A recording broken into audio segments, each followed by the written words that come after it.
5:30? And we did the last session, huh? Okay. Then they took it. Yeah. And tonight music.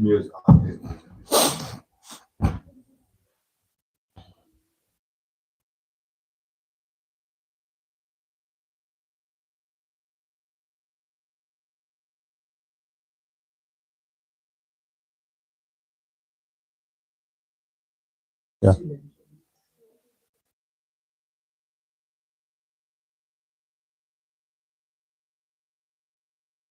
Okay, namaskar. So we begin the third and really final session of this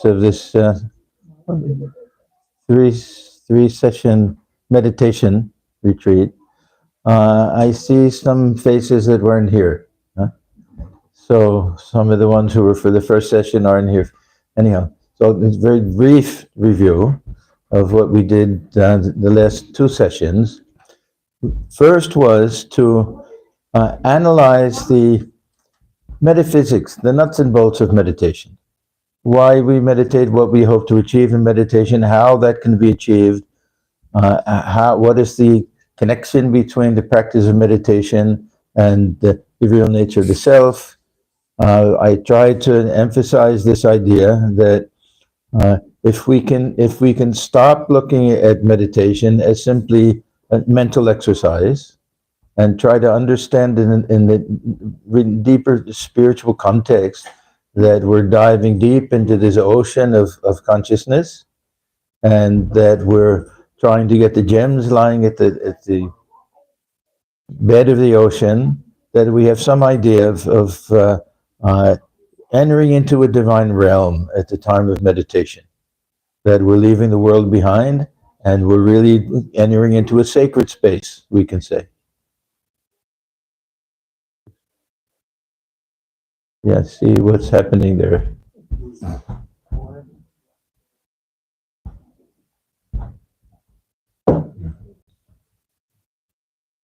So this was the first thing. Then we looked early this morning at what happens when we try to go a little deep in meditation, and we find that there's a psychological element to all of that. That when we practice meditation or begin meditation, that we find that some of the obstructions are not simply restlessness of the mind, but certain conditions of the mind that cause the mind to be restless. It's not just that the mind wants to think of this and that, but we have these underlying samskaras and vasanas, these psychological elements and factors that end up being either tendencies or desires, something that will infect and not just affect the mind, infect the mind. So we can simply say everyone is restless, the mind wanders here and there, but that's not really getting to the ultimate essence of what's happening, that we're raising up some of these hidden desires or tendencies, technically samskaras and vasanas, and that we have to learn how to deal with these somehow. We can analyze these away, we can ignore them, we can simply watch them, all different techniques. So we have many different ways. This morning we discussed many different ways to deal with them. One thing I didn't mention this morning that occurred to me, there's another good thing. When we have to deal with anger or hostility or jealousy, some interpersonal relationships, and we always feel we've been wrong, that we were in the right and everything, that is very good to remember Holy Mother. And whenever we feel like that, to look at how we were wrong, to look at our own faults, to try to see things from the point of view of the other person. And these are all kind of psychological things. We want to clear the mind. We want to, if there's any present thing that we can take care of, anything weighing on the mind, we want to rid the mind of all of that, so that it's very clear and we can try to focus on what we're trying to attempt at the time of meditation. Now, everything we've spoken about so far is more or less limited to the period of meditation. But we'll also find that meditation is not an isolated spiritual practice. Meditation comes out of life itself. It comes out of character itself. Everything we do throughout the whole lifetime will manifest itself in meditation. So we have to give equal, if not more, importance to every other minute of the day outside of this time of just the meditation. So we have abhyasa yoga. We saw this practice that's more or less during the meditative period, how we deal with the nature of the mind, how we try to focus the mind, how we try to deal with the samskaras and other things that come up. So that's an abhyasa. Now, the second thing that we're always taught is vairagya. So we know from Bhagavad Gita that when Arjuna asked Sri Krishna that you're telling me to fix the mind on you, and I find that the mind is wandering. Mind is very restless, and he says it's easier to control the wind than to control the mind. So then the famous answer comes that Sri Krishna says, yes, it can be controlled, and it's abhyasa and vairagya. These are the two things that he says, that abhyasa technically means when it wanders, pull it back, catch it. If we can do at least that much, we're doing something in meditation. If we sit for meditation and the mind wanders and we don't do anything about it, then we can't say that we're really trying to concentrate. If at least we catch it as soon as it wanders, we try to get back to the object of our meditation, then at least we can say we're practicing abhyasa yoga. After abhyasa yoga, we hope we can say that we're practicing concentration. Meditation is a long way off. We don't really practice meditation. We're hoping that we can reach a state that borders on meditation. Meditation is really when its concentration becomes a little extended, and we reach a point of a qualitative change in our meditation. Quantitative becomes qualitative. If we can keep the mind still for a certain length of time, then we can say we've entered into dhyana. We go from dharana to dhyana. Vairagya will deal with the period outside of meditation mostly. And Sri Ramakrishna, he adds a third thing. If you very carefully read Kotamrita, the Gospel of Sri Ramakrishna, you'll see that almost every time when he talks about this dispassion, renunciation, vairagya, that he'll add anuraga, love of God, or love of the ideal. And we've seen earlier that this is because it's not enough to push something away. We have to be pulled from the other side. That we don't have that strength of mind to simply reject things and give things up. If we only have vairagya, then we may be just escapists. That we don't care for this, we don't care for we don't want to get involved, we don't want to get caught, that we don't want to be too attached. I refuse to see the grandkids every day like others do because they get attached and they have to be there all the time. I won't do all of that. If we only have this vairagya, then it can be nothing more than just trying to escape our duties and lead a rather safe type of life. Real vairagya means that we don't care for the world because we care for something else so much more. So this is that anuraga that Sri Ramakrishna mentions as the most important element, most important part of vairagya. If we remember the example that Sri Ramakrishna gives of vyakulata, this vyakulata is half vairagya, half anuraga. So what is the example that Thakur gives us? The disciple asks, what kind of yearning, longing, anguish of heart does one have to have in order to realize God? So the Guru takes the disciple, they go into a pond and presses the head underwater until feels that the disciple is pushing against it, as if starting to panic, as if the disciple will drown, then lets it up.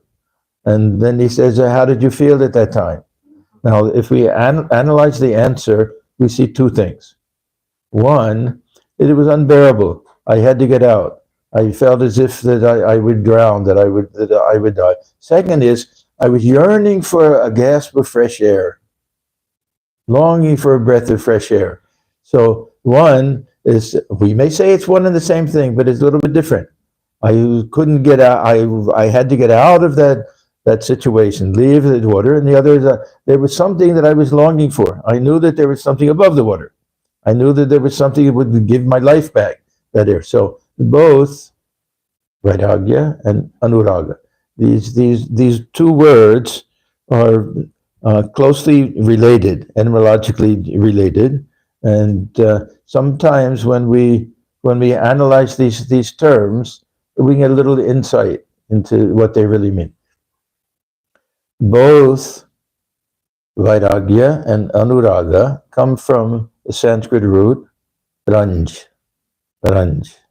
Ranj. Does anybody know what ranj means? Yes. Yes. Is ranj. It means to be colored. Takes like the color of dye, and specifically red color. What is the meaning of rakta? Blood. Blood. And red. Blood and red. So they're always connected. And this raga is from this ranj. It'll be because the emotions and passions, they make the blood run hot. They make the face flushed.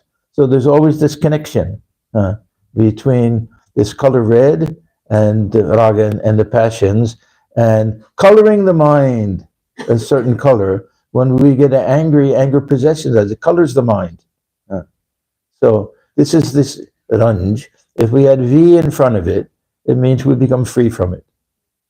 V frees us. So viraga, that also turns into vairagya. So it's a type of dispassion, a type of freedom that we can get from being overwhelmed by this lust, anger, greed, pride, all of the different passions that we have, to attain a state of dispassion. Actually, I think dispassion is the best type of word. This word renunciation, it scares everybody. That means, oh, I have to give up this, I have to give up that. No, we have to give up the attachment to all of these things. Sri Ramakrishna always emphasizes mental renunciation. For the sadhu, both internal and external renunciation. For the householder, internal renunciation. And really, that's the most important of all. And the main type of renunciation is renunciation of the ego, renunciation of pride, attachment, of all of the passions. When it comes to the type of lifestyle that we have, yes, it does involve a little bit of at the very least, moderation. At the very least, moderation. We can't run after all sorts of things and try to have very expensive things and everything and say, but I'm not attached to them. There's a little bit of hypocrisy and all of that. If we're really not attached to them, we won't waste our energy. Then, a simple type of life, this being content with what we have, this contentment, santosha. This contentment comes directly from vairagya, or even titiksha, or just being content, satisfied with the things that come easily to us, without making too much of an effort for everything. We can reach the state of contentment, not the ultimate contentment, of course, but contentment. You know, Holy Mother has a statement that I find to be one of the most important in spiritual life. She says, I'll just say in Bengali, Shojo Shaman Gunne. Sahya, Sahana Titiksha, Saman. There's no virtue equal to forbearance. And then Santosh Shaman Dhanne. There's no treasure, there's no wealth, there's nothing that can compare to contentment. So there's vairagya, titiksha, vairagya, all of these things, they have a very positive meaning. They can really bring some type of joy to life. We think of it as such a negative thing, but this vairagya is a very positive type of emotion. And those who experience this, who really get hit over the head with vairagya, they'll give up everything easily. It won't be a chore. It won't be this renunciation will not be like pulling teeth. They'll be happy to do it. And find that there's joy in giving in renunciation. There's a certain joy in not being part of this trap of clinging to things. That we always have two things that happen. Either we like something and we're afraid of losing it, or we can't get it and we're dying to have it. Well, the third thing, of course, we get it, we find that we don't like it, that it wasn't what we thought we were going to get. So this vairagya, real vairagya, can possess somebody. We read in the Kathopanishad about Shraddha. The Shraddha, it enters into Nachiketa. So the vairagya also will be like that. It can enter into someone so that they have a tremendous desire to just cast everything off, to throw things off, to give up. So it's never, this vairagya should never be, oh, I have to give that up.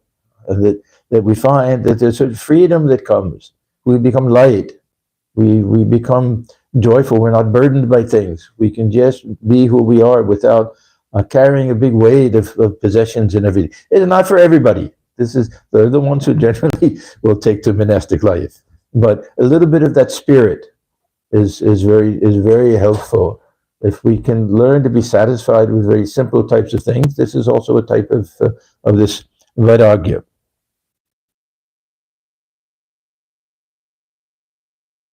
The anuraga, we have the same rakta, we have the same this idea of dying, but this anu preceding the raga means in accordance with something else, some correspondence is there.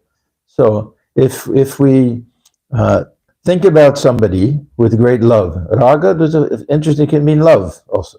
Raga can mean love, it can mean anger, it can mean all sorts of different things. Yeah. So this idea that we start to identify, that we think about someone and the mind gets colored in the color of that person. It gets filled with that. The best example we have is Holy Mother. We have Tadbhava Ranjitakaram. We have this phrase that her whole being was colored by the essence and the full nature of Sri Ramakrishna. That through meditating on him and thinking about him, that she just imbibed it. It just, it's like the white cloth in the red dye. That we get this illustration that it was there so long, she pulls it out, it'll be bright red. So we have one example. After Sri Ramakrishna passed away, Holy Mother was taken on pilgrimage. And when she went to Vrindavan, this Swami Yogananda was there, Swami Vedanta was there, several of the directors, Adbhutananda was there, I think Golap Ma, Yogan Ma, others were also there. M's wife was there, the Kunja Devi. So one day she went into a very deep type of meditation. It was a little bit unusual for her. They had to try to bring her mind back down. And she came down in that semi-conscious state that Thakur used to come down. So they all noticed something a little unusual with Holy Mother. They put different questions to her. Now, normally she was so shy she could hardly speak. Very often she would whisper to Golap Ma, and Golap Ma would give the answer. She was so shy. This time she answered all of the questions just the way Sri Ramakrishna would. And then they gave her some pan to chew. Now, Thakur, he had his own way of chewing pan, where he would bite off the corner and spit it out and put it in one side of his mouth. So she did exactly the same thing. And they saw that she had really been possessed, we could say, or this anuraga, that she had taken on all the qualities and attributes of Sri Ramakrishna. So they knew that whatever type of samadhi she was in, that it was like the white cloth of the mind was dipped in that red dye of Sri Ramakrishna, and it came out that same color. So this anuraga goes hand in hand with vairagya, that we have to have that intense love, which will allow us to take on the qualities of the object of our love. This is one way the transformation takes place. When we meditate, on the Ishta Devata, say we meditate on Sri Ramakrishna, we know that we have two things we can do. We can repeat the name and we could try to picture the image. But we have to also include in that meditation guna. This is, recently I read Swami Bhuteshanananda Maharaj. He was emphasizing this idea. What are the qualities and attributes? What is the real nature of the Ishta Devata? We have to feel, number one, that this is divine. Number two, that dwells within the heart as our real nature. Number three, took human birth and had certain attributes and qualities. Number four, there's a physical form. Number five, there's a name. So all of these things should enter into all of that. If we do that, then we'll find that little by little, these qualities of that Sri Ramakrishna possessed, this tremendous love of God, this longing for communion with God, love of the devotees, or we meditate on Holy Mother, that ability to look upon everyone as her very own, to feel oneness with everyone, that these should start to creep in. Our mind should also pick up some of that dye. This is another way the transformation takes place. So these are the two things that we have, anuraga and vairagya. And if we want the mind to be able to attain to this state of love of God, then here is where we have to pay special attention to what we do throughout the day. If we want the mind to, or allow the mind to think worldly things throughout the day and just say, oh, now the clock is to hit a certain time, now you think of God, that it'll be very, very difficult. Throughout the day, we have to keep an undertone, at least this a little bit of that divine feeling throughout the day. This is why our morning meditation, there shouldn't be an abrupt end to it. This is something Swami Brahmananda says, that think just for a minute, where was I at that time in that state of communion? And let an undercurrent of that remain throughout the day. The Swami Parameshanananda, Holy Mother's disciple, he used to say, if possible throughout the day, have little 5-minute meditations, as if just to spin the wheel again. See, in meditation, we spin this wheel. And if we let it come to a complete stop, then we have to start. If during the day we give it little spins, then we sit for meditation, it's already going, and we just have to increase it a little bit. So we have to pay attention to the way we live in the world, to the way we act in the world. The karma yoga now comes in. We have to try to do everything as an offering. We have to try to see our Ishta Devata dwelling within all beings. Thakur himself used to say that I see Rama in every man and Sita in every woman. We can see Thakur in every man, and then we can see Holy Mother in every woman. This is, I mentioned this term earlier, arop to superimpose some ideal. Some people may say it's your imagination. Yes, imagination of something that's really true. The divine presence is there. Only we normally don't see it. This Ishopanishad, this is the brilliant psychology of the Ishopanishad, brilliant psychology that says that cover everything with a layer of the divine. Now, the objection is always that, well, God already dwells within everything. Why do we have to do that? Because we don't know it. So we have to inject the feeling of divinity within everything until we realize that it's actually true. The Swami Atmajnananda, he used to say, today's imagination is tomorrow's realization. Yeah, I try to tell myself that, yes, I'm a child of God. Deep down, I feel I'm a child of my parents. That's so ingrained in me, but I keep telling myself. No, I'm a child of the Divine Mother. And then some point will come where I realize, yes, that because I was too identified with this physical body, the real I dwelling deep within is in reality a child of the Divine Mother. So this process of role playing, spiritual role playing, is very helpful in spiritual life. So if we want to increase, first of all, this feeling of vairagya, then there are certain things that we can do with regard to our mental attitude towards things, that to remind ourselves that this life is short, that we're going to have to give up everything at some point, that life is framed by non-existence and non-existence. We come into the world, we live for, how long do we live? Thakur says, 2 days, dudin. Yeah, he says this life is just something fleeting, investing, to remind ourselves of these things, not for any morbid reason, not keep telling ourselves death is around the corner, not so that we'll be frightened and we'll be depressed all the time, but so we don't waste our time. And so that we don't spend the whole life trying to accumulating things that we'll give up and doing things that we'll regret. So this is one thing, to remind ourselves nothing will last. That no one but God is our very own. And now, first thing that comes into mind is, well, what about Holy Mother? Everything is everyone it's my very own. That no one is a stranger. That's also true. But this is meant to make us cling to God, to think that all human relationships can come to an end. People we love most, God forbid, they can go before us. They have to move out to a different place. We leave before them. We don't know, but this relationship with God is something eternal. So this is the second thing. Nothing will last or survive death.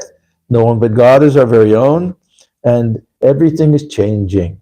Everything is impermanent. It sounds very negative, but it doesn't have to be negative. That this feeling of vairagya, it should have some very positive effect on us, because the opposite is also true. That I was never born, I'll never die, I'm eternal. So each of us, we can say that yes, I won't live forever, but the real I, unborn, undying, there's a permanent relationship with the divine. And no one is my very own, but yet no one is a stranger. We can feel that. We can love for everybody, but tempered type of love. Now, how do we do this? Ramakrishna, he gives the example of the maidservant. There's a maidservant in a rich man's home. She loves the master's children. She really does. But no deep attachment, because they're not her own children. But she has her own children in the village. She has her own family in the village. So we have to see both the negative and positive side. We're not simply saying that that everything is fleeting, there's nothing to hold on to, this and that, but we have our own home. We're not just orphans in this world. We have our own home in God, and this is where we come from, and this is where we'll go to. So we have different times, especially at the time of meditation, in order to increase this vairagya. We can have this type of attitude. At other times, we can say, no, we're eternal. There's no death. There's nothing else. That this whole world is our own. Everyone is our own relative. This whole universe is not Maya. The whole universe is divine. That we can worship God everywhere and in everything. So different attitudes, both have to be there. One falls on the vairagya side, the other on this anuraga side. But both have to be there, and both are very helpful. So how do we develop this type of discrimination and this type of dispassion? All we have to do is open our eyes. All we have to do is not bury our head in the sand. All we have to do is just tell ourselves that we're not going to live forever. You know that wonderful story from Mahabharata. What is the most wonderful thing in the world? We see people day after day going to the palace of Yama, every day leaving us, and we think we'll live forever. So all we have to do is look at the facts of life. That life is transitory. If uh, after death, if we can remember, if we be able to look back on this lifetime, it'll seem like it was a dream. Just something that was passing and everything. And we'll wonder why we worried about things so much. Or even we get to the end of life, we wonder, everything seems so important at the time. That very important for younger people to remember, that things that seem like such huge problems now, even 5, 10 years from now, we'll look back and say, how much energy I wasted worrying about all of that. And it turned out to be nothing. So we have to just use this type of discrimination and realize that this attachment spoils things for us. That we're so worried about losing things and not be able to get them in the future and everything, that we can't enjoy things. So this is that negative side, and this idea of death. We have to get rid of this idea of that death is the end of everything, and that it's a very morbid thing to think about it. In Western culture especially, people don't like to mention it. Even doctors will be very, very hesitant to tell any patient that you're on your deathbed. There's no chance. They'll always say, we can try this, we can try that. It's such a negative aspect to it that we become afraid of it. We can think of death as our friend. Now, it sounds an odd thing, huh? But we can think of it as yes, we go back to that source from which we came, that we're really strangers now. And this was that mood, and that was captured by the song that Swamiji sang for Sri Ramakrishna, Dakshineshwar, that first visit. You'll all know this song, this Mano Cholo Nijo Nikitone. This very beautiful song, that Songsharo Bideshe Bideshir Beshe Brahmo Kano or Karone. This song threw Sri Ramakrishna into some ecstatic mood. The English translation we get is, let us go back once more, O mind, to our own abode. So that means that we don't like this idea of alienation. It sounds like a very negative thing. We don't fit in and everything, but the spiritual alienation is good. But this is not my real home. That I have my real home. That real home is with the God. So let us go back once more, O mind, to our own abode. Here in this foreign land of earth, why should we wander aimlessly in strangers' guise? This body itself is the stranger's guise. Huh? These living beings round about and the 5 elements are strangers to you, all of them. None is your own. Why do you thus forget yourself in love with strangers, O my mind? Why do you thus forget your own? And there's so many songs. Maybe that mon keo karunoi. Miche brahmo bhuman. This beautiful song. Oh my mind. Yet consider, think about this. No one is your own. In vain we wander throughout this world. Miche brahmo. Why do we do it? O karune. For no reason. Running after things that we can't reach and getting things that we're afraid to let go of. This is that Maya. Why do we do all of these things? Now, again, people will say it's very negative. So we always temper it with the other side. That, yes, everyone belongs to me, everyone is my own. But this is just to give that type of, a little type of detachment that we have. I'll read the full translation of this song, the beautiful song, Ram Prasad. Remember this, O mind, nobody is your own.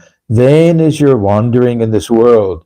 Trapped in the subtle snare of Maya as you are, do not forget the mother's name. Only a day or two, men honor you on earth as Lord and Master.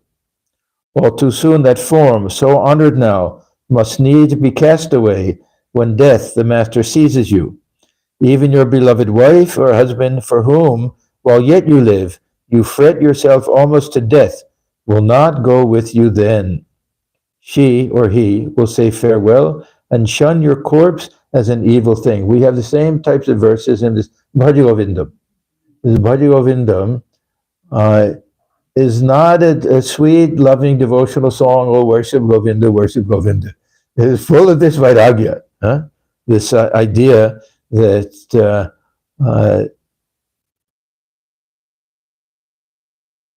You think everyone loves you so much.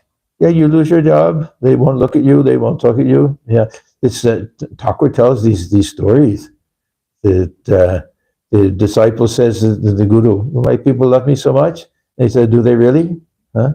Let me give you this pill. You'll go back. You'll fall unconscious. They'll think you're dead. See what happens." So it happens, and he shows up. Two different stories. One, he tells all of them, "Why are you weeping?" He sees them weeping, and they said, "Son has died all of a sudden, and mother is there, and the wife is there, children." And he says, "Ah, looks like dead, but I have a medicine can bring him back to life." They're so happy. And then he said, "One thing, one of you will have to take it, and one other person will also die. But I see you all love him so much, I'm sure one of you will be happy to do it." One by one, they say, what has happened is happened. This is his karma. What can we do? Mother, I have other children to look after. Yeah, the wife, then who will let? So then the medicine wears off and he leaves. Second one is even worse. The second one, he dies, and then they say that and now we have to remove the body. He was sitting in the yoga posture. And then they say that they're chopping down the part of the door jamb and everything to make it wider. So the wife says, "What are you doing?" And they said, "Well, we can't get him fit. He won't fit through the door this way. We have to widen the whole thing." He says, "But who will pay for all of this? He's dead and gone. What difference does it make? Better to chop him up. We're only going to cremate him anyhow." So then he hears this again, and he says, "Yes, and now I know what this human love is like." Now, I've always wince when I hear these things and read these things, because I know there is selfish love. I know there are mothers who will definitely give up their life for a child. I know that. But these are all meant to give up this type of attachment that we have. So I think the best is this maidservant idea. Thakur gives this illustration so many times that we see both sides. That we can have the love for children and family and the pride in the house. They'll talk to the other nannies who are out taking the other kids and say, "Oh, you should see, we bought a new sofa today, this and that. And what my little Hari did is so cute. And this little, yeah, Mira, how cute she was. And she said this and spoke her first words and everything." And but they said, but they know they don't belong to her. Anytime she can be asked to go, or she get a better job, she'll go someplace else. So this is the connection. What is the connection between parents and children? We don't own them like a possession. Even a house. Do we own a house? We have a piece of paper. First of all, usually the bank owns the house. But we have a little piece of paper with our name on it. We'll give it up one day. We may move or leave it behind. There's a nice story that Swami Ramakrishna, he used to tell this example. Somebody's on a local train, and this train is going a long distance. He'll be on there for several stops, but everyone else is getting off and on, off and on, off and on. Every time the conductor goes up to somebody and says, "Is this your seat?" They say, "Yes, this is my seat." "Show me your ticket." So the ticket. "Yes, that's your seat." Then he gets off, somebody else, "Is that your seat?" "Yes, that's my seat." And he's watching the whole thing. Was it anybody's seat? Whose seat? It's the train seat. No, it doesn't belong to anybody. Yeah, but we think we possess things and we own things. The rest of this, the first verse from the Isha Upanishad, two different translations. One is that nobody owns anything, the other is, but who can own wealth?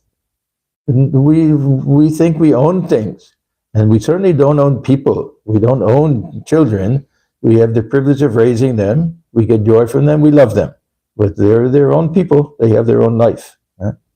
So we feel the gift of God that we've been given to help raise them and everything, but we have that type of detachment. So we have the ideal of Shiva as the ideal detached yogi. Spends all of his time in the cremation ground. Why so much emphasis on the cremation ground? It gives this deep sense of vairagya. My very first trip to India, I was very romantic then. Everything was new. I fell in love with this ideal of renunciation. So I was in Varanasi one time, and I went to this Manikarnika running ghat. Yeah, and spent the whole night watching them burn one body after another body after another body, and filled with some type of, I couldn't explain it even, but some type of tremendous freedom. Is vairagya. It's a very positive thing. Some type of feeling that these people never were that body. This was just a very temporary covering that got worn out and had to be cast aside, just like old clothes. Exactly what Gita says. You get that feeling. So the other part comes that I am not all this. What I am is eternal. That I'm one with that eternal divine consciousness, one with God. That's the other side of all of this. So this is that vairagya. Now, this anuraga, this love of God, this can be attained without going through all of this vairagya. If this doesn't appeal to people, if they say no, it's morbid, I don't want to think about all this, then drop it. Then try to develop this love of God. Just try to be very positive types of people. This is also possible. I find the other helpful, and both of them together, they go hand in hand, both together. But if we can develop this longing, this attachment for God, then automatically this passion for the world comes. This was Thakur's emphasis. Not even equal amount. This developed love for God, automatically the world falls back. So he emphasized that more and more.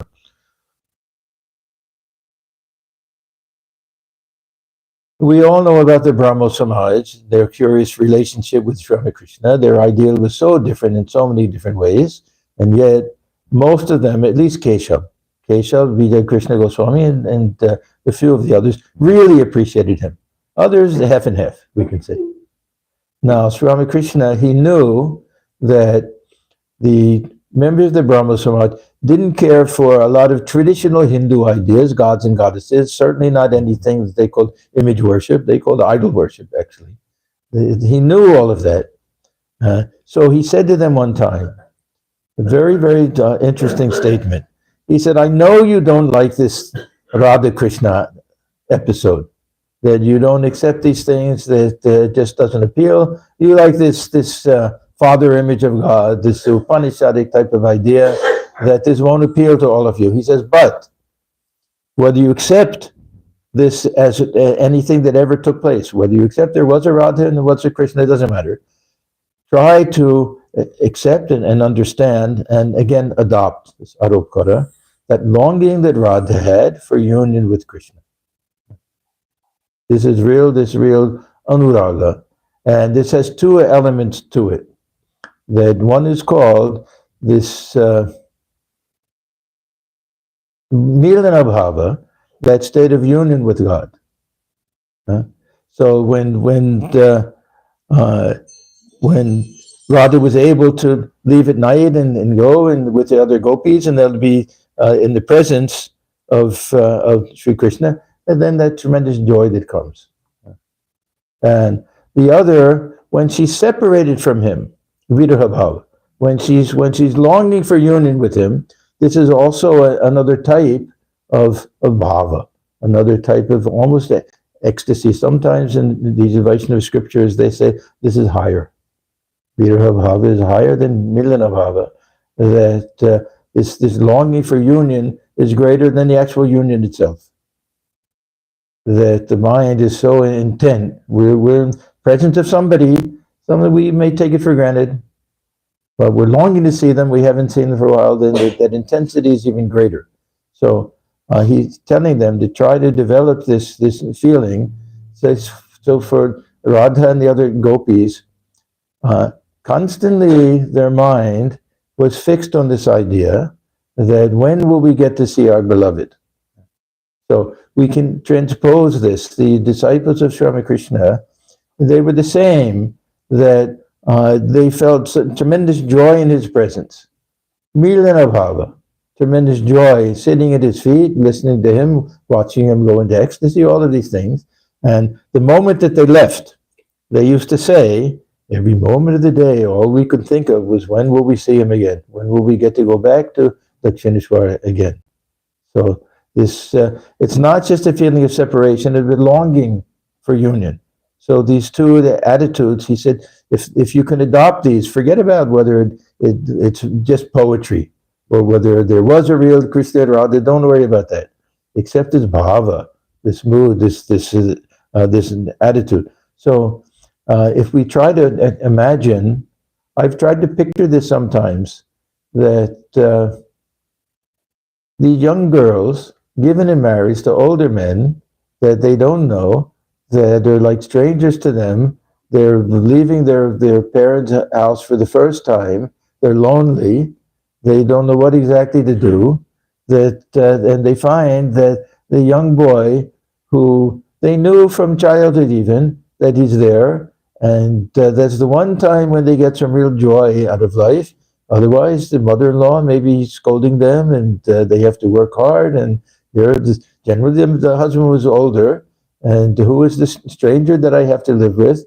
So this is the condition that they're in, and that one joy that they have. They all go together, and in the midnight, the moon is up, and they'll sing and dance, Lila, Rasa Lila, and everything. So to try to imagine this, or as I say, to imagine how the direct disciples felt. And was a perfect example of that. The compiler of the Gospel of Sri Ramakrishna, that how immersed his mind was day and night. He thought of Sri Ramakrishna, and when will he go back? When will he get to see him again? So, how do we develop this?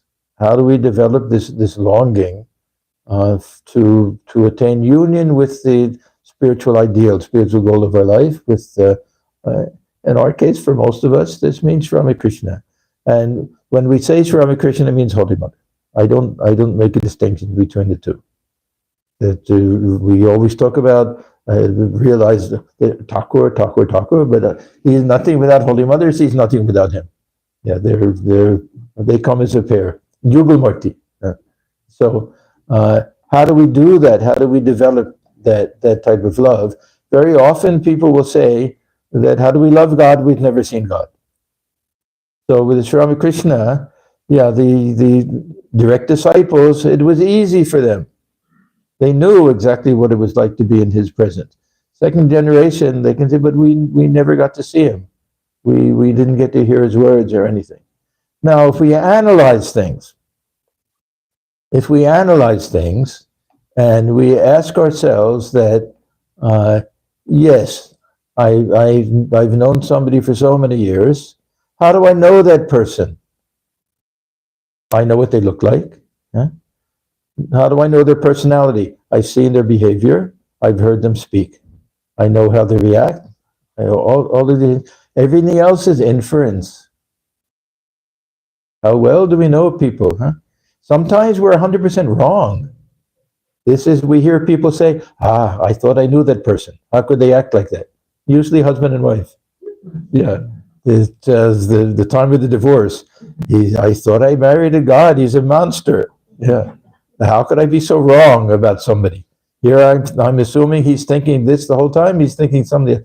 So even that, how much do we really know people that we live with day and night? And how much less do we know Sri Ramakrishna when we have his picture, when we have his words, when we have his wonderful biography? We have so many ways of knowing him that we can develop a real same type of love for him that we have for people that we were contemporaneous with, that we lived with. It can be done. We can develop this, and we do it through immersing the mind. Now, immersing the mind, to me, one of the most important things is we have this I'll call it a scripture, this Gautamrita, this Gospel of Sri Ramakrishna. This is one of the greatest blessings that M has given to the world, that we not only have his words, what M does. Most of you have read this, am I right? The Gospel of Sri Ramakrishna. And M was a genius. The way he did everything First of all, he was tremendously poetic. The descriptive portions of it, it's like reading a Kalidas or something, filled with Sanskritic words, and just tremendously poetic. And when he describes what takes place in the room with Sri Ramakrishna, we know exactly where he's sitting. We know if his legs are crossed or they're dangling. We know everything. We know the direction that he's facing. We know if the Ganges is flowing north or south. We know everything, the phase of the moon. He describes every little thing. Who was sitting in the room? Sometimes where they're sitting. So when we read this Gospel of Sri Ramakrishna, we can feel that we're there. We can feel that we're there to such an extent, when we sit for meditation, we can be right back in the room with him. Now, there's another important factor. This goes back to the first session about meditation. We should be entering into some really realm of reality and not imagination. That there's something called Nitya Leela. Now, don't get confused. Thakur uses the terms Nitya and Leela. We go from the Nitya, the absolute, to the Leela, to the relative and back. There's a different concept. Nitya Leela is that somehow this playground of the avatar has some eternal realm, we can say. That the Vaishnava tradition, they have the strong belief in this, that play of Sri Krishna with the gopis, in Bengal at least, Bengal, the Vaishnava tradition, this is eternally going on. It's not something that just happened in the past. So we can have that feeling that even now, if, and at least in our mind, we can travel back through time and through space, that there's a Leela, this play of Sri Ramakrishna is going on. And we can enter into that. We can be sitting there with in meditation. This is that, and feel that it's not just imagination.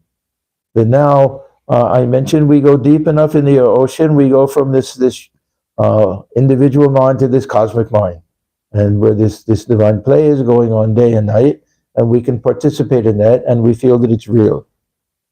That the divine presence is there, that the divine play is going on, eternally going on, and all that we have to do is key into that, is enter into that realm. There's a very beautiful verse from chapter 12 of Bhagavad Gita. There's this chapter on devotion. Very, very beautiful verse. It says, Mayeva mana adhasva. He says to Arjuna that fix your mind on me, that let the mind get immersed in me. Maya buddhim nivesha. And also this intellect, let it all dwell in. Then he says, Nivasishyasi mayeva, that you'll live in me. You'll live in me. Ato advam dasamshaya. From this moment onward. Now, this brings up this question, where do we live? I'd like this question. Where do we live? If I ask you, where do you live? What will you say? Well, where our house is, where our job is, where we live. Where we really live is where our mind is.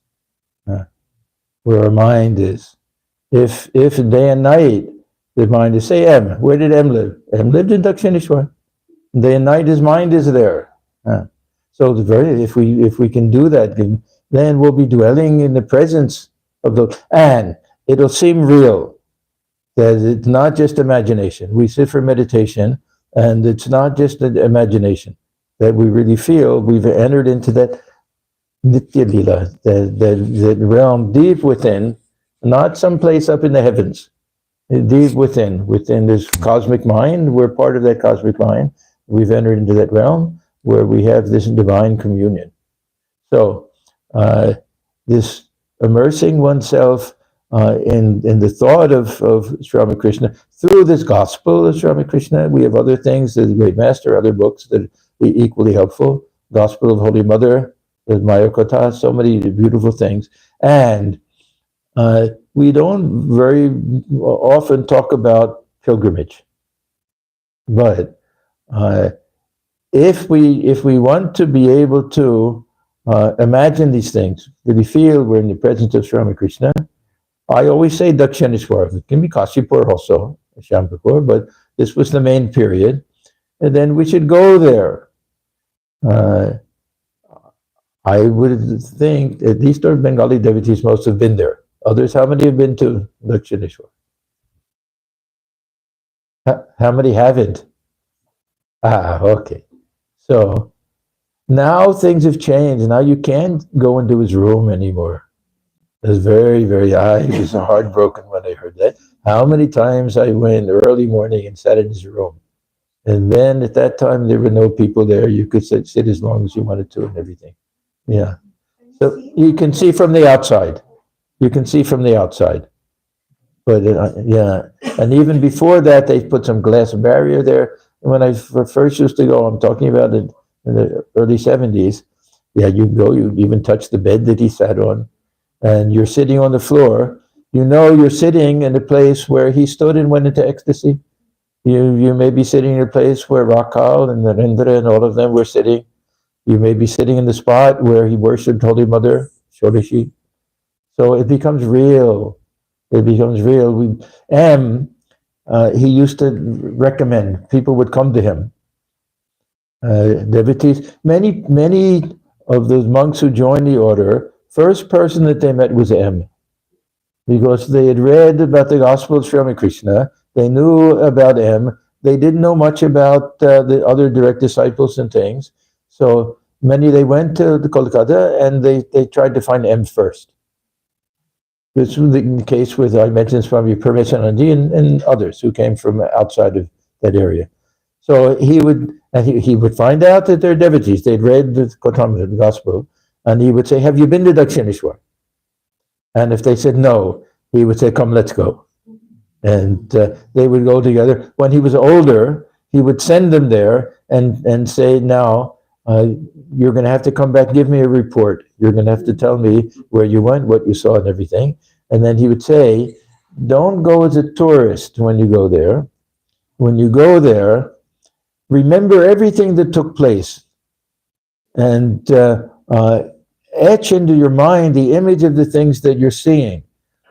All of the pictures on the wall, remember every morning Thakur would get up, he would clap his hands and repeat the divine name and stand before each of the pictures and worship them. Go to the Bell Tree where he did his Tantric Sadhana, Panchavati where he did his other side. All of the places that are connected with him, go there so that when you sit for meditation, you'll be able to recreate these things in your mind." So to me, this type of pilgrimage where we go there and actually feel it, it makes it alive. So when we read these descriptions, then we know. I am probably one of the few Western monks or Western disciples that sat in Thakur's room before I read the Gospel. And generally, the rest of us will read it, will become devotees, will have a desire to go there. I did it the other way around. So that when I first read the Gospel, then I could picture everything. I knew where everything was. And I went through a phase in my life where I only wanted to read the Gospel. I would read it for hours on end. And I only had the small version. Every couple of weeks or something, I'd have to start over again. Then I got the full one. And then, only to read the Gospel, I learned Bengali. And such a joy. This is such a gift, such a joy in reading this words of Sri Ramakrishna and be able to picture and imagine everything. We've never had that before. For what we call the avatar, or any of these great souls, nothing exactly like that. So this is how we immerse the mind so that when we sit for meditation, it becomes easy. We're trying to make it easy for the mind. We're trying to make the mind long for that state of union, so we're not always fighting the mind. And it's a nice practice to do some reading before we sit for meditation. So if we like, we can even have a certain incident that we sit for meditation, and now we're picturing Sri Ramakrishna going to Vidyasagar's house, having the conversation with him, or any type of seeing him in samadhi, seeing him singing and dancing, all different types of things. that we get to let the mind dwell on, and then we find that yes, this is our home, this is where we live, that we're not Videshis there, that this is and we feel that connection. All of these things, of course, they're the things we want to accomplish in spiritual life in general, but for meditation, they're very, very helpful. They make it very easy for us, comparatively easy, very easy for us to let the mind also dwell on that. And when the mind wanders, we let it wander a little bit. We let it wander a little bit with this lila dhyana. Yeah, some of you know I've spoken on this subject before, that when we give the mind too fine a point to focus on, we can lose it very easily. If we give it a little bit of space to roam around, then we can keep it fixed within that particular area. And this lila dhyana, it allows a couple of things. One is that we're always present there. We're not imagining that we're watching a movie where Thakur is with all the direct disciples. We're imagining that we're also sitting there with among all of the others. Just as when we in meditation, that when we're trying to sit face to face with the Ishtadevata, that means that we have to be present there. Many people ask this question, that how can I picture? Generally, we're told that say we picture Sri Ramakrishna, he'll be facing outward, but we'll be face to face. Now, how does that work? Do I turn my head and look and see him upside down? No, I have to imagine myself also in that divine body, subtle body or something. I have to imagine myself also present within the heart, within this divine realm of consciousness, face to face. So the Lila Dhyana, we also can feel, yes, Thakur sitting on his cot, we're also sitting there face to face with him. And we can watch him do all of these things, get up, sing and dance, and then we can watch him go and sit down, and he can enter into that state of samadhi. We can also just observe that state of samadhi. Now, another type of meditation is try to feel what would it be like to be Sri Ramakrishna in that state of samadhi. Try to imagine what it would be like to be able to experience his mind, communing with the Divine Mother, or just being lost in that ocean of consciousness. There are all different ways of putting these things into practice, but the point is that feel everything is real. We're not in this realm of imagination. We're in this realm of divine consciousness. The Thakur used to say, Chinmoy Sham, Chinmoy Dham, Chinmoy Nam, that this divine realm of pure consciousness, that it's some imaginary place, it's not some physical place in some distant universe, that it's within this realm of consciousness. Deep within the heart, we'll find that abode of the Lord himself, and the divine name. All of these things are there. So, to me, this is the critical thing, that we're feeling that all of this is real, and that to feel myself, even in subtle body, to feel myself as a devotee, as a child of God, to feel myself as a relationship with Sri Ramakrishna, is to feel myself as I really am, so that afterwards, when I come back, I find, who is this fellow? This in foreign garb, living this Videshi, and wearing strange clothes, stranger in a strange land, in a strange dress and everything. That's my real nature, and that this is some temporary thing. This is the aberration, and that's the reality. So all of these are different ways that we can make this meditative experience feel like we're really entering back into that primal state of reality, and that now we're a little bit adrift. We're trying to get back, we're trying to remember it, but that's the eternal reality, and this is a passing show. Don't want to get too much involved. Enjoy it, want to see the divine in everything, all of that, but know that it's 2 days only, that this will pass. It gives us great incentive to try to achieve that ultimate goal of life, and to experience the joy of communion with God, to really feel whether I'm concentrated or not concentrated, that now I'm in the divine realm. And it's not just imagination, that this is real. God dwells within the heart. And that conscious realm, this mind, is just that surface of that infinite ocean of consciousness. So I think all of these things should prove helpful when we sit for meditation. Now, there are some really practical ideas about meditation. I'll just mention very briefly, then we'll have time for questions about when we sit for meditation, how often we sit.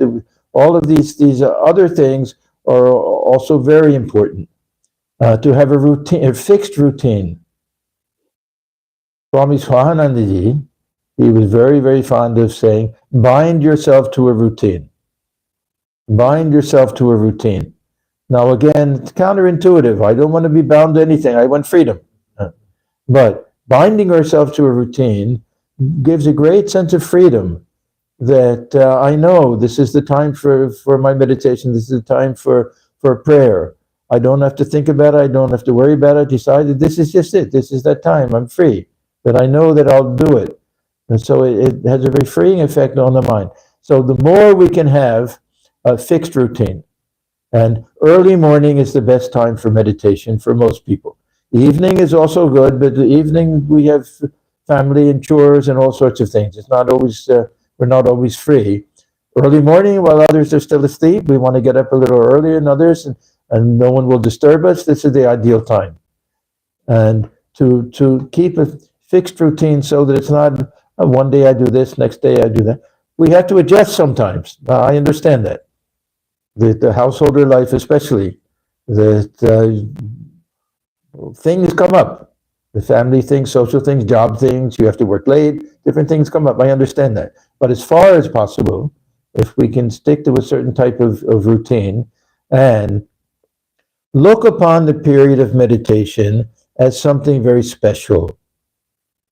Yeah, if we go back to this idea of Radha and Krishna, look upon it, this kind of date night. It's date night. You want to shower first and wear clean clothes and look nice and brush your teeth and do all of that. You're going to meet the beloved. To really treat it with respect. Our sadhana, we have to treat with respect. We have to treat sadhana, our spiritual practice, like a small child that we're protecting and we want to raise. And I often think that if we can't learn to love God, we can love to learn our spiritual practice. That we have to really feel that it's something precious. And the time we spend in meditation, the time we spend in communion with God, time we spend in puja, time we spend with our japa, is a very precious type of thing. So if we can develop that type of feeling, and we do it by having a space, if possible, where we don't do anything else. If we can have a little shrine, or even a corner of a room, something, and we have our holy pictures, we have our incense, all of these things have a psychological value. So that when we enter into that space, when we wear the clothes that we wear, when we light the incense, all this mind automatically gets into that type of mood. So these are some of the very practical types of things that we can do.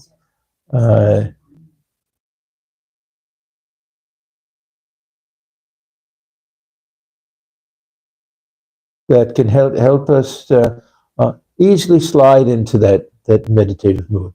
Now, this type of meditation has that power to transform us.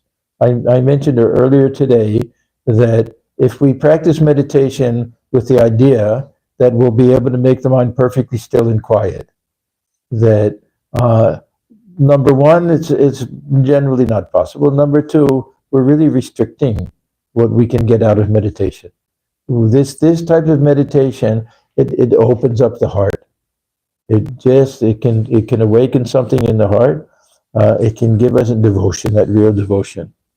I mentioned earlier also another thing Swami Swamiji used to say: bhakti is the real fruit of meditation. It's not that we'll become experts in controlling the mind, but even a lifetime of struggling meditation, of fighting with the mind a little bit, his devotion increases. And this anuraga, that we start to take on the qualities of the object of our meditation. I'll just finish here with the statement that Sri Ramakrishna made to M. He said, "Verily, I swear unto you." Now look at the language. Not that I'm telling you. "I swear unto you that he who meditates on me." Now, Thakur didn't always talk like that. He had to be in some type of ecstatic mood. "Verily, I swear unto you that he who meditates on me will inherit my wealth, just as the son inherits the wealth of his father. And my wealth is discrimination and dispassion, knowledge and devotion, joy and peace, divine moods, ecstasy, and God realization." So if we can really convince the mind of all of this, then this renunciation becomes a simple thing. It becomes less important. This anuraga, this longing to experience this. Really, this lifetime, we're so fortunate that we're born so close to the life of this Sri Ramakrishna and Holy Mother, and that we have his words and we have all of that. What a pity if we waste it. So we should feel very fortunate and blessed that, and many of us, of course, have this Purusha, samsara. We have the shelter of a great soul, this longing for God, and we should take advantage of all of that. And meditation is the greatest tool. Meditation. Okay, so we have some time for questions. Anyone, you can ask anything on this particular topic, or if you have any other question, yes, please.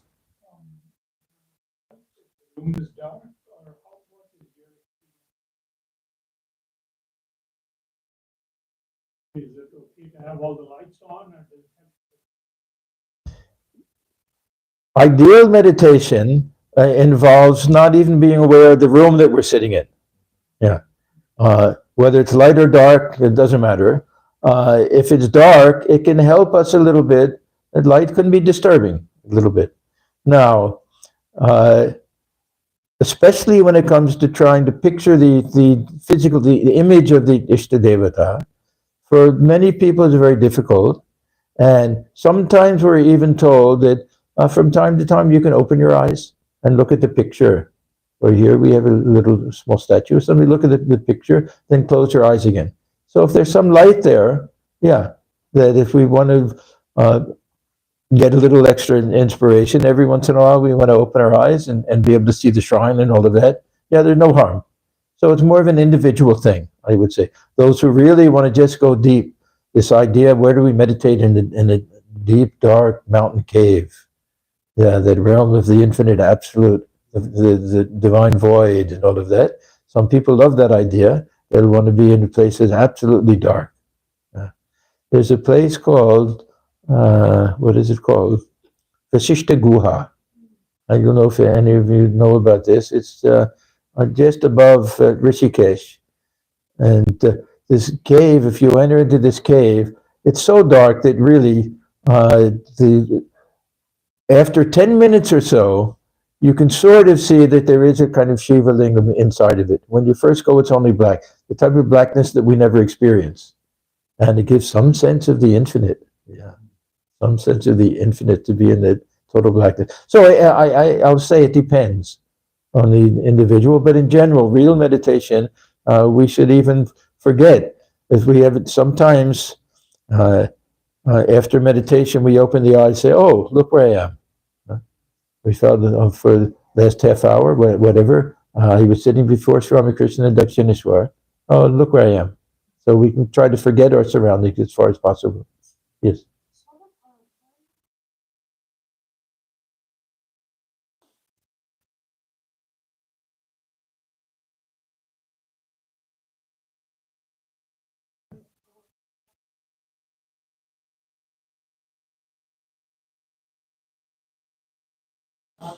Mm-hmm.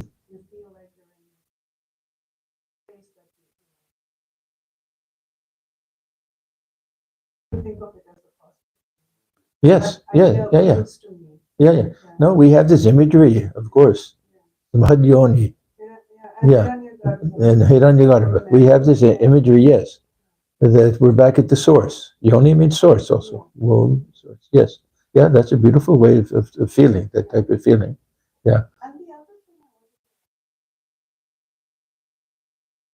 what we talked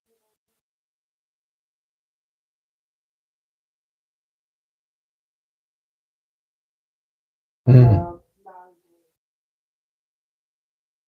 there's this effort, there's this sort of sublimation of Mm-hmm. there's the oneness of there's no pejorative sense that we always talk of lust and so Mm-hmm. there's this I hate this word pejorative thing of why anything as long as it's within the dharmic world.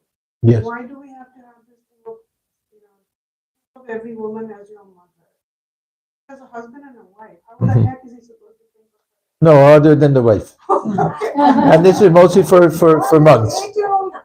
Yeah. Why should that be? Huh? It doesn't have to be his mother. It can be the divine mother, manifestation of the divine mother. Yeah. Yes, well, in the sense that everything is a manifestation. Yeah, but special manifestation. This is because of the weak nature of the human mind.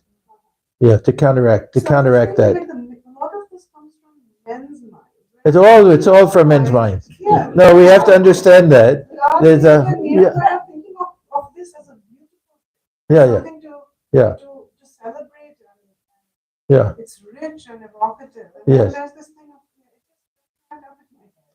As a No, woman, I because don't identify with see, so much degeneration took place in this Radha Krishna business, especially that yes, Thakur always emphasizes that fact, and Swamiji that we should picture them as really kind of young teenagers in a very innocent type of relationship.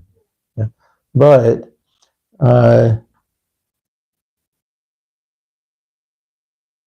everything depends on the individual and our attitude towards things.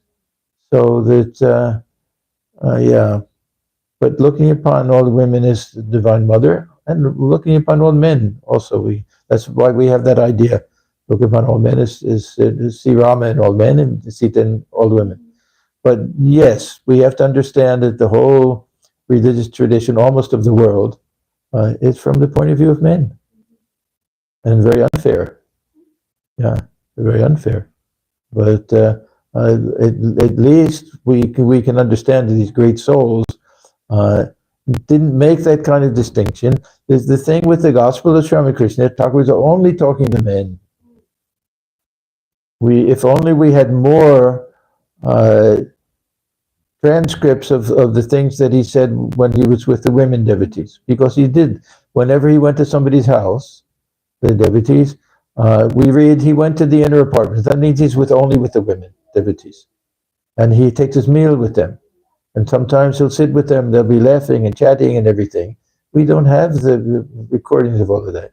And when he's talking to the men, very often these young boys who are going to be monks are there, and he's trying to instill them with this real vairagya again. So, yeah, it's unfortunate, but this is the fact of the matter, even going back to the Upanishadic period, that there's always the young boys that go into the forest with the guru and everything. Girls weren't allowed even to study scriptures and things. Maybe at some periods they were and everything. So for women devotees, you have to do a slight little retranslation of things and understand. The Thakur talks about woman in gold. He used to talk about men in gold to the women, Purusha. That yeah. So what you say is also true. This Mirabai, these are also beautiful ideals. Yeah, that this looking upon God as one's husband is another type of ideal. Yeah, of course.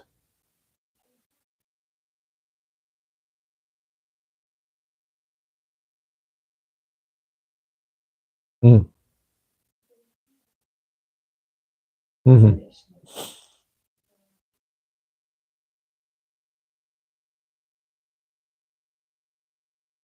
Mm-hmm. Right. Mm-hmm. Yeah. Yeah. Uh-huh. Mm-hmm. Mm-hmm.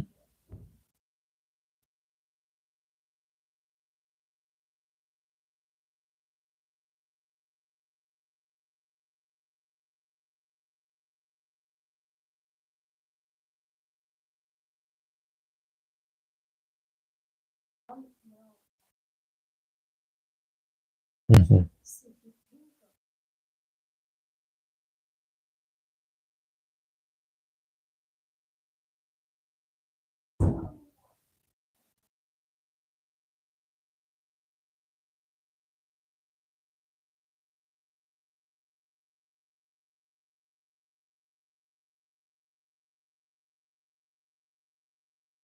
Mm-hmm.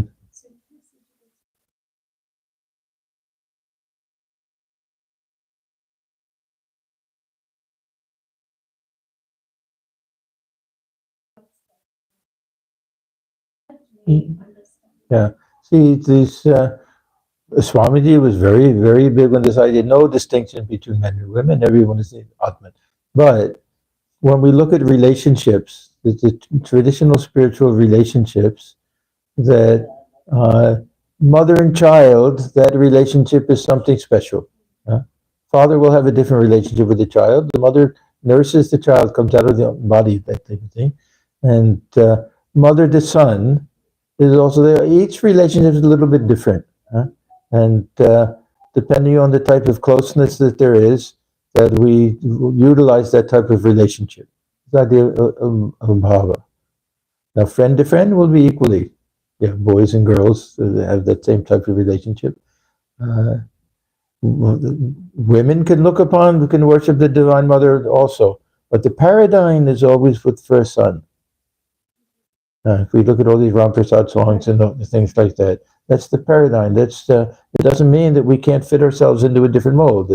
Women can also do that, but this Radha Krishna thing, that it's always from the point of view of the woman. So when it's Ramakrishna, if he wants to practice that type of sadhana, he has to identify with Radha, not with Krishna, with Radha. So each one has its own speciality, and each one, and the funny thing is that this Madhura Bhava is also meant for men to identify with a woman, and to worship. So we may say that these are uh, cultural things. We may say that it could have been that there's nothing absolute, that there could have been other relationships, that we have all different types of things. True, but anyhow, these are the things that come down to us, partly cultural and partly natural. The woman plays a different role as the man. The woman is. This is why we have this whole Shiva Shakti idea. Yeah, the woman is the real creator, the one who gives birth, and nurtures, and everything, and the man is the one who stands aloof on the side. Doing nothing, lazy. Yeah. Yeah. So I don't know if that answers your question, but yeah. Yes. You need the grace of the Lord to get to develop Anurag. We need the grace of God for everything. Yeah. Now, why do I say that? And we have to understand what grace means. Ramakrishna has his own understanding of grace. That in spiritual life, first thing that has to go is this ego. Now, if this ego, this sense of ego goes, or this feeling that I've done everything that I can, I'm incapable now everything is up to you, Lord, that has to go. Then, if there's no grace, then we're stuck there. But this idea of grace is that once we reach that point where we've done everything we can possibly do, then this grace will automatically take over. Now, Swami Krishna gives a couple of examples. One of the best examples is the boatman who has to take his boat, and it's anchored on the shore, and it's very difficult. It may be a heavy thing. He has to row it. He does a lot of work to get out to the middle of the river, and then he has to work very hard to raise the sail and tie everything down. And then, if this breeze is there, anukul hawa, I like this term, favorable breeze. That means it's right behind. Then he just can sit back at that point and let the breeze take him the rest of the way. Sit back, have a smoke, enjoy, rest, and everything. So he says this great, the breeze of grace is always blowing. We have to raise our sails. So we have this this idea that first, self-effort. And the second example that I can mention is a bird that lands on the mast of a ship. The ship is also ashore at that time. The bird falls asleep, and then the ship raises anchor and it goes all the way out. It's deep, far into the ocean, big ship. So this bird is sitting on the mast of the ship, wakes up and sees that it's out at sea and doesn't know what direction land is. So it says, let me fly in this one direction. Flies as far as it can fly, doesn't find any land, then thinks, I better go back. Otherwise, I'll be exhausted and I'll fall in the water and I'll drown. So it goes back and then rests, goes in the other direction. All four directions, doesn't find land anywhere. So then the bird says, no, what to do? I'll take refuge in the ship. Wherever the ship takes me, there I'll go. That's the example of surrender. The surrender comes after this effort. We have to put forth all of this great effort. Now, going in all the directions, it's not just that we have to flap our wings and tire ourselves out. Transformation takes place. We have to reach that point where we're ready to practice this sharanagati. This is surrender to the will of God. And then Thakur says, it's like we get close enough to the magnet, we have to walk there, and then get close enough, the magnet will pull us the rest of the way. He gives so many examples. He says, when the woodsman cuts a tree, have you ever seen these woodcutters? They'll cut a portion out of one side, a wedge. They'll cut a wedge out of one side. They'll start on the other side on a slight angle, and they won't cut all the way through. At some point, they'll stop, and the weight of the tree, now there's a gap there, the weight of the tree will pull it down the rest of the way. The woodsman doesn't have to do the whole thing. And then the tree itself, so the grace itself takes over. There's many examples like that. Or if we think of a board with a fulcrum, seesaw, that if you stand on one side and you walk up, you have to walk up all the way to get to at least the middle, and then you can slide. Then the whole thing will swing around, you slide all the way down. But the thing is that the seesaw that we're on, we have to do 99% with self-effort. And then the rest of it will happen. Yeah, the rest of it may be a huge distance, but we have to put forth that effort. So if we understand that this ego has to go, and this feeling that, yes, I can do everything on my own, then there's nothing but grace. And this grace is that divine presence within. So another way of looking at it is that Thakur gives all these illustrations to bring water to the field. That this reservoir is there. We've dug the whole channel. We've done everything. We've done all of our work. All we have to do now is lift that floodgate. So this Brahman, this divine presence, is trying to get to fill the field, but that floodgate is in the way. That's the ego. Yeah, we pull that, we get rid of that, and automatically, so this Brahman is trying to, we're the ones who are the obstacle there. We're the ones who are preventing it from filling the field of the heart. So once we do that, this is the meaning of grace, that automatically it will fill us that way. So it's a different concept of grace. But then we understand that everything is grace. Even the desire to call on God is grace. That I choose it. That I one day say, well, now, no, I read something, I met some holy person, something happened in my life that I look back and say, well, it was grace. Otherwise, I had no interest in these things. So even that's a type of grace. Then we have this wonderful statement, another Bengali song, that you can have the grace of the Guru, you can have the grace of God, you can have the grace of the devotee, the Vaishnava. Without the grace of that one thing, the mind, then everything just falls apart completely. So the mind that cooperates with us, we have no complete control over the mind. One day the mind cooperates, one day the mind is in a good mood. We feel its grace. And so it's a kind of feeling that we have, this idea of grace. But yes, I think grace is present at every moment. We have to learn to feel the presence of God within the heart. This is grace. The little glimpse that we get of it is all grace.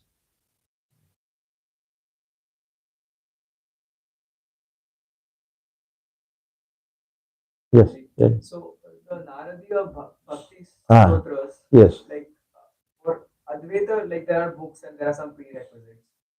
For Bhakti, there is no really prerequisite. So like how should we, somebody wants to read the Bhakti Sutra, what is the pros and cons maybe? Like, why should one read it? I think simply.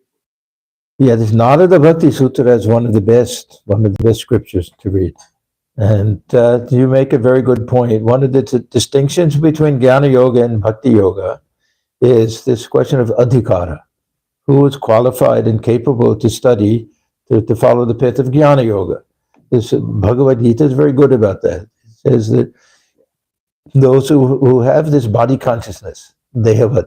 Those who feel identified with the body, those who have some attachment, the path of devotion is better. Sri Ramakrishna also, he says in this present age, Naradiya Bhakti, he says for this Kali Yuga, this path of knowledge is suited to those who have some very natural and deep-seated vairagya, who don't have any desire to get too involved with worldly life.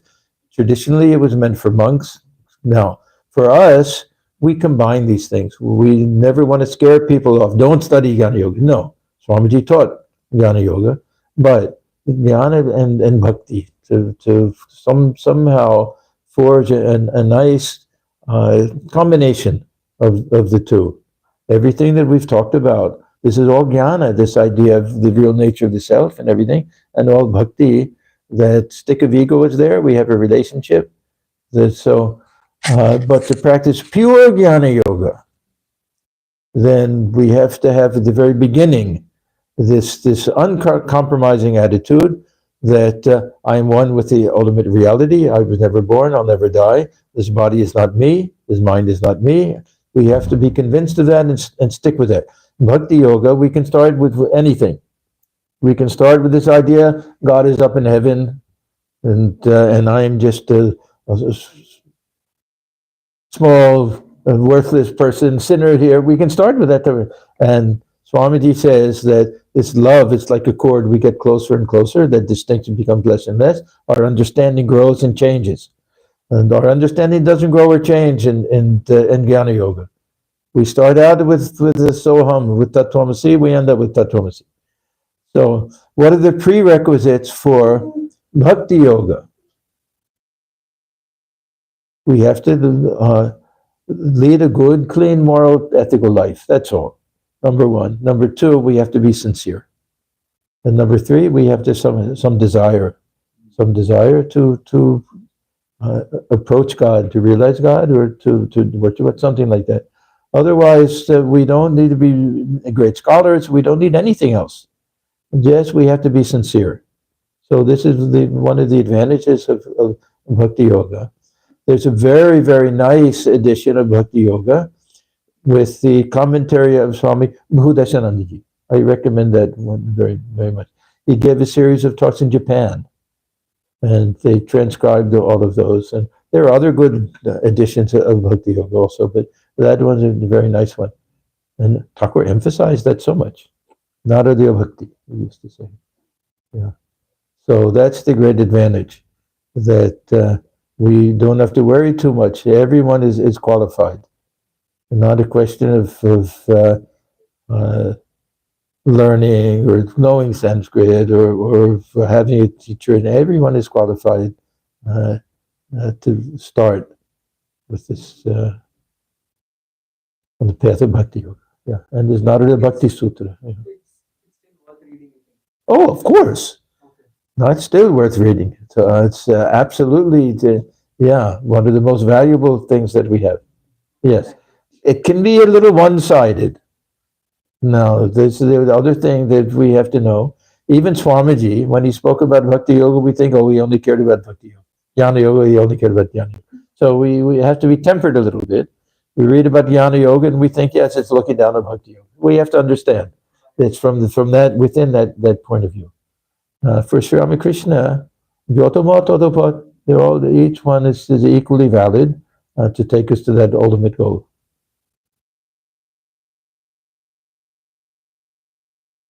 Have you studied that here? Yeah, yeah. I gave a retreat on it once. Yeah, yeah. No, it's a wonderful text. Wonderful. Yeah. Okay, then next program. 6:30. Okay, so now we have a break for 1 hour. Then there'll be arati, and there'll be.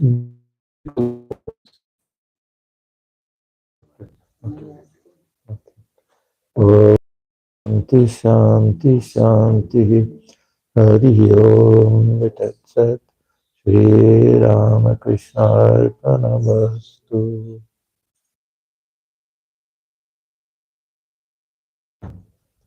So it's very nice to see